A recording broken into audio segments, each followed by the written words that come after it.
నాటి cinema dialogue ఉంది ఏంటంటే నేను కత్తులతో కాదురా కంటి చూపుతో చంపేస్తానని. ఇక్కడేమో ఏ చీర విడేసుకున్నా చీరకి అంత వస్తుంది. ఇక్కడ మన మీనాక్షి చౌదరి గారు వాళ్ళు ఏం చేసినా ఒక ప్రత్యేకత ఉంటుంది. అలాగే నేను ఏం చేసినా ఒక ప్రత్యేకత ఉంటుంది. అలాగే ఈవిడ ఏం చేసినా ఒక ప్రత్యేకత ఉంటుంది. సినిమాకి ఆవిడ పాత్రలు అంటే ఇవాళ యాక్చువల్గా షూటింగ్ ఉండిందంటే నిన్న అయిపోవాల్సింది. హిందీలో ఉంటారు ఇవిడికి అర్థమయ్యేటట్టు. ఈవిడ అంటారు మొత్తానికి ఊరికన్నా ఈవిడ పూర్తి పడిపడి ఉంది కాదు జగమువా పూర్తి పడిపడి జగమువా పండిత్ భయాన పోయి 2.5 अक्षर प्रेम का पढ़े सो पंडित हुई.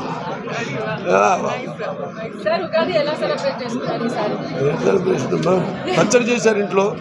అభిమానులు కాకుండా తెలుగు జనంగా ఒక ప్రత్యేకత ఉంది. ఎటువంటి మేము చేసిన ప్రయోగాలు ఆదిత్య G6 చేసాం, భైరదీపం చేశాను, అలాగే రకరకాల జోనర్స్. ఎవడన్నా నన్ను అనుకరించాల్సిందే తప్ప ట్రెండ్ సృష్టించాలంటే అది మా నందమూరి వాళ్ళే. చరిత్ర సృష్టించాలని మేమే, దాన్ని తిరిగి రాయాలన్నా మేమే.